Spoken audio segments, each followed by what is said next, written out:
நிறைய பெண்களுக்கு பிரம்ம முகூர்த்த பூஜை பண்ணணும் அப்படின்னு ரொம்ப ரொம்ப ஆசை இருக்கும். ஆனால் அவங்களால அதிகாலையில் எழுந்திருக்கவே முடியாது அப்படிங்கிற மாதிரி அவங்க மனசில் ஒரு எண்ணமும் இருக்கும். எழுந்திருக்கவே முடியல அப்படின்னு நினைக்கிறவங்களுக்காக தான் இந்த வீடியோ. பிரம்ம முகூர்த்தத்தில் தூக்கத்தை விட்டு எழுந்திருக்கிறதுங்கிறது ஒரு பெரிய சவாலான விஷயம்தான். அதுலேயும் நமக்கு ரொம்பவுமே சோம்பலும் தூக்கமும் சேர்ந்தே இருக்கும். எழுந்திருக்கிறது ரொம்ப ரொம்ப சிரமமான விஷயம்தான். ஸோ அப்படி இருந்தாலும் கூட நம்ம ஈஸியாக பிரம்ம முகூர்த்த பூஜைக்காக நம்ம பிரம்ம முகூர்த்தத்தை எப்படி பயன்படுத்திக்கலாம் அப்படிங்கிறது தான் இந்த வீடியோவில் நம்ம முழுசாக பார்க்க போகிறோம். பிரம்ம முகூர்த்தத்தில் எழுந்திருக்கிறதுக்கு என்னென்னலாம் டிப்ஸ் இருக்குது அப்படின்னு நான் உங்களுக்கு சொல்கிறேன். நான் எப்படியெல்லாம் எந்த மாதிரியெல்லாம் டிப்ஸை யூஸ் பண்ணி பிரம்ம முகூர்த்தத்தில் எழுந்திருப்பேன் அப்படிங்கிறது தான் உங்களுக்கு ப்ராக்டிக்கலான ஒரு டிப்ஸ் தான் நான் கொடுக்க போகிறேன். அதனால் கண்டிப்பாக இது உங்களுக்கு ஒர்க் அவுட் ஆகும். முதல்ல பிரம்ம முகூர்த்த நேரம் பற்றி பார்த்துடலாம். அதிகாலையில் 4 மணிலிருந்து 5:30 மணி வரைக்கும் பிரம்ம முகூர்த்த நேரம். அதுலேயும் பிரம்ம முகூர்த்தத்தில் விளக்கு ஏற்றும் பொழுது நம்ம வேண்டிய வரங்களை அவ்வளோ ஈஸியாக நமக்கு கிடைக்கும். ஆன்மீக சக்தி நிறைஞ்சு இருக்கக்கூடிய இந்த நேரத்தில் எழுந்திருக்கிறது அவ்வளோ ஈஸியான விஷயம் இல்லை, மிகப்பெரிய சவால் தான். டிப் நம்பர் 1 என்ன அப்படின்னா, நீங்கள் தினமும் தூங்க போகிறதுக்கு முன்னாடி உங்களுடைய மனசுக்குள்ளே நீங்களே சொல்லிக்கோங்க, நாளைக்கு நான் கண்டிப்பாக பிரம்ம முகூர்த்தத்தில் எழுந்திரிக்க போகிறேன், பிரம்ம முகூர்த்த பூஜையை நான் செய்ய போகிறேன் அப்படின்னு நீங்கள் மனசுக்குள்ளே தீர்மானம் பண்ணிக்கிட்டீங்க அப்படின்னா அந்த ஒரு தீர்மானமே போதும், உங்களை ஆட்டோமேட்டிக்காக காலையில் கண் விழிக்க வச்சிடும். நம்மளுடைய சப்கான்ஷியஸ் மைண்டில் இது நல்ல தீர்மானமாயிடும். தினமும் தூங்குறதுக்கு முன்னாடி உங்களுடைய இஷ்ட தெய்வத்துக்கிட்ட சொல்லிட்டு தூங்குங்க, நாளைக்கு நான் காலையில் எழுந்திரிக்கணும், என்ன பண்ணுவியோ ஏது பண்ணுவியோ தெரியாது அப்படின்னு அவர் எழுப்ப சொல்லிட்டு படுங்க. இது ஒரு விளையாட்டாக தெரியலாம், ஆனால் உண்மையாகவே நான் தினமும் பிரம்ம முகூர்த்த பூஜை ஆரம்பிச்சிட்டேன் அப்படின்னாவே தினமும் நைட்டில் தூங்கும்பொழுது பிள்ளையார்கிட்ட சொல்லிட்டு தூங்குவேன், என்ன காலையில் கட்டாயமாக என்னை எழுப்பி விட்டுரு பிள்ளையாரப்பா அப்படின்னு சொல்லிட்டு தான் தூங்குவேன். அதனால் நான் அலாரம்லாம் வைக்க மாட்டேன் அப்படி கிடையாது, நிச்சயமாக அலாரம் வைப்பேன். நான் என்னை எழுந்துக்கிறதுக்கு நான் விநாயகர்கிட்ட சொல்லிட்டு தூங்கினேன் அப்படின்னா உண்மையாகவே மறுநாள் என்னை யாரோ எழுப்புற மாதிரியே ஒரு ஃபீல் ஆகும். இதை நீங்கள் உணர்வீங்கன்னு நினைக்கிறேன். நிச்சயமாக இதை ட்ரை பண்ணி பாருங்கள். நம்ம எழுந்துக்கணும் அப்படின்னு முடிவு பண்ணிட்டாவே நம்ம ஃபஸ்ட்டு செய்கிற விஷயம் என்ன அப்படின்னா ஃபோனில் அலாரம் வைப்போம். ஸோ அந்த அலாரத்தை நம்ம படுக்கைக்கு பக்கத்துலேயே வச்சுக்கிட்டோம், கை கட்டுற மாதிரியே வச்சுக்கிட்டோம் அப்படின்னா நம்ம ஆஃப் பண்ணிவிட்டு அடுத்த ஒரு 10 நிமிஷம் தூங்கலாம் அப்படின்னு தான் நினைப்போம். ஆனால் அந்த அலாரத்தை கொஞ்சம் தள்ளி வச்சுட்டீங்க, அதாவது நீங்கள் எழுந்து போய் ஆஃப் பண்ணுற மாதிரி வச்சுட்டீங்க அப்படின்னா நீங்கள் எழுந்து நடந்து போய் ஆஃப் பண்ணுறதுக்குள்ள உங்களுக்கு அந்த தூக்கமும் கலைஞ்சிரும், ஆட்டோமேட்டிக்காக நீங்களும் எழுந்துருவீங்க. அலாரத்தை பக்கத்துலேயே வச்சுக்கும்பொழுது ஸ்னூஸ் பட்டனை அடிக்கடி போட்டு விட்டுட்டு நம்ம பாட்டுக்கு மறுபடியும் தூங்குவோம். ஸோ அதனால் ஸ்னூஸ் பட்டனுக்கு குட் பை சொல்லிவிட்டு எழுந்து போய் அலாரத்தை ஆஃப் பண்ணி எழுந்தே ஆகணும் அப்படிங்கிற மைண்ட் செட்டுக்குள்ளே வாங்க. எழுந்த உடனே உங்களுக்கு தூக்கம் கலையாத மாதிரியே தான் இருக்கும். நீங்கள் என்ன பண்ணுங்கள், ஒரு டம்ளர் தண்ணியோ குடிச்சிங்க அப்படின்னா உண்மையாகவே உங்களுடைய பிரெயினுக்கும் உங்களுடைய உடம்புக்கும் ஒரு புத்துணர்ச்சி கிடைச்ச மாதிரி இருக்கும். உடனே உங்களுடைய தூக்கமும் உங்களை விட்டு போயிடும். அதே மாதிரி எழுந்த உடனே உங்களுடைய ஃபோனை பார்க்காதீங்க, உங்களுடைய நெட்டை ஆன் பண்ணிவிட்டு சோஷியல் மீடியா உள்ள போயிட்டீங்க அப்படின்னா உங்களுடைய பிளானே சொதப்பிடும். உங்கள் பிரம்ம முகூர்த்தத்தை உங்கள் ஃபோன் சாப்பிட்றோம். அதனால் எழுந்த உடனே உங்களுடைய நெட்டை ஆன் பண்ணவே பண்ணாதீங்க. ஃபோனை பார்க்குற பழக்கத்தையும் விட்டுருங்க. உங்களுடைய வேலைகள் மேலே கான்சன்ட்ரேட் பண்ணீங்க அப்படின்னா உங்கள் பிரம்ம முகூர்த்தத்தை நீங்கள் சூப்பராக பயன்படுத்திப்பீங்க.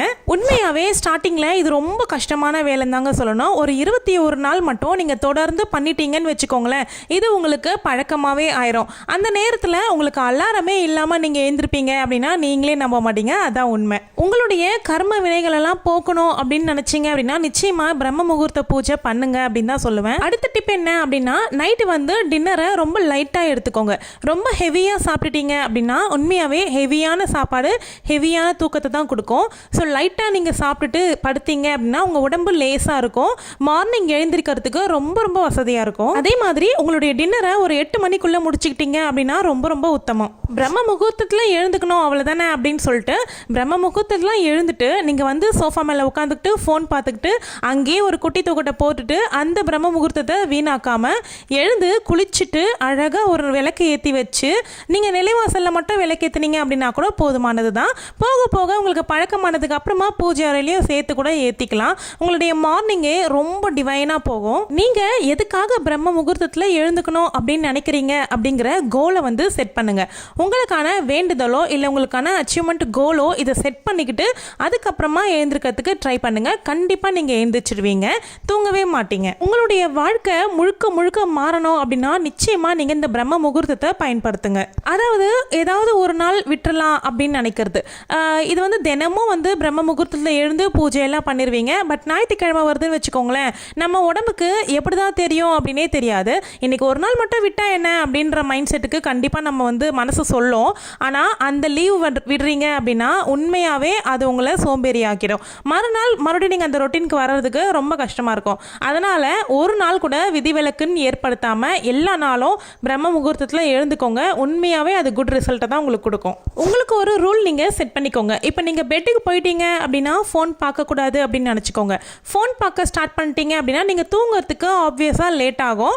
அப்படி லேட் ஆகும்போது மார்னிங் நிச்சயமாக உங்களால் எந்திரிக்கவே முடியாது.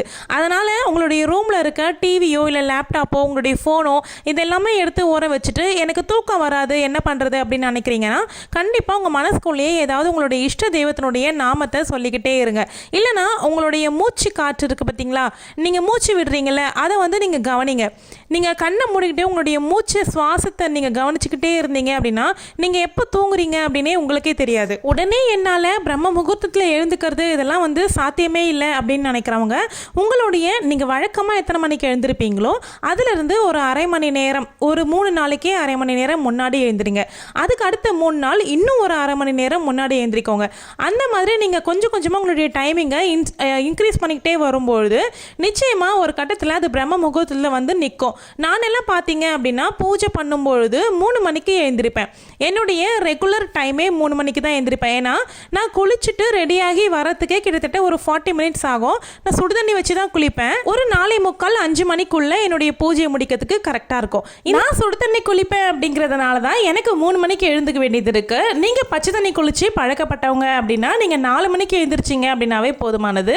அதில் இல்லாமல் முன்னாடி நாளே ஒரு சில ப்ரிப்ரேஷன்ஸ்லாம் பண்ணி வச்சுட்டீங்க அப்படின்னா 4 மணிக்கு எழுந்தீங்க அப்படின்னாவே 5 மணிக்குள்ளே சுவாமி கும்பிட்டு முடிச்சிடலாம். இப்போ நான் சொல்லியிருந்தேன் எல்லா டிப்ஸுமே பிரம்ம முகூர்த்த பூஜை பண்ணணும் அப்படின்னு நினைக்கிறவங்களுக்காக மட்டும் கிடையாது, அதிகாலையில் எந்திரிக்கணும் அப்படிங்கிறவங்களுக்காகவும் தான். அதாவது படிக்கணும் அப்படின்னு எந்திரிக்கிறவங்க இருப்பீங்க, வேலைக்கு போகணும் அப்படின்னு எந்திரிக்கிறவங்க இருப்பீங்க. எல்லாருக்காகவும் இந்த டிப்ஸ் வந்து கண்டிப்பாக யூஸ்ஃபுல்லாக இருக்கும். நான் சொல்லியிருந்த எல்லா டிப்ஸுமே உங்களுடைய டே டு டே லைஃப்பில் அப்ளை பண்ணி பாருங்கள். உங்களுக்கு அது ரொம்பவுமே ஈஸியாக மாறிடும். வீடியோ பிடிச்சிருக்கு அப்படின்னா மனிதியின் குரல் சேனலை சப்ஸ்கிரைப் பண்ணிக்கோங்க. இது என்னுடைய புது சேனல். நான் ஏற்கனவே பக்கத்து வீட்டு பொண்ணு பிரியா அப்படின்ற ஒரு யூடியூப் சேனல் ரன் பண்ணிக்கிட்டு இருக்கேன். நீங்கள் யாரும் பார்க்கல அப்படின்னா அந்த சேனலும் விசிட் பண்ணி பாருங்கள், உங்களுக்கு யூஸ்ஃபுல்லாக இருக்கும். இந்த சேனல் முழுக்க முழுக்க பெண்களுடைய முன்னேற்றத்துக்காகவும் அவங்கள மோட்டிவேட் பண்ணுற விதமாக இருக்கணும் அப்படிங்கிறதுக்காக தான் இந்த சேனல் வந்து தொடங்கியிருக்கேன். அடுத்தடுத்து எந்த மாதிரியான டாபிக்ஸ் எல்லாம் பேசணும் அப்படிங்கிறத கமெண்ட்டில் சொல்லுங்கள். நான் கண்டிப்பாக உங்களுக்காக கொண்டு வந்து பேசுகிறேன். அடுத்த வீடியோவில் கொஞ்சமும் சோம்பேறித்தனம் இல்லாமல் எப்போவுமே ஆக்டிவாக சுறுசுறுப்பாக எப்படி இருக்கலாம், எப்படியெல்லாம் நம்ம வேலைகளை முடிக்கலாம் அப்படிங்கிறத பற்றி தான் பேச போகிறேன். ஸோ சேனலை சப்ஸ்கிரைப் பண்ணி வச்சுக்கோங்க, மிஸ் பண்ணாமல் பார்க்குறதுக்கு. இந்த மனிதியின் குரல் சேனலில் பெண்களை உயர்த்தும் 5 ரகசியங்கள் அப்படின்னு சொல்லி ஒரு வீடியோ போட்டிருக்கேன். அது ரொம்ப நல்லா போயிட்டுருக்கு. அந்த வீடியோ எண்ட் ஸ்க்ரீனில் டேக் பண்ணுறேன், வேணுன்றவங்க செக் பண்ணி பாருங்கள். அதோடு சேர்த்து நம்மளுடைய மற்ற வீடியோஸுமே செக் பண்ணி பாருங்க. பிடிச்சிருக்கு அப்படின்னா உடனே சப்ஸ்கிரைப் பண்ணி வச்சுக்கோங்க. இந்த வீடியோ உங்களுக்கு பிடிச்சிருந்துச்சுன்னா வீடியோவை லைக் பண்ணிக்கோங்க, ஹைப் ஆப்ஷனை கொடுத்து ஹை பாயிண்ட்ஸ் கொடுங்க. வீடியோ பற்றினா உங்கள் கருத்தை மறக்காமல் கமெண்ட் பண்ணிடுங்க. தேங்க்யூ.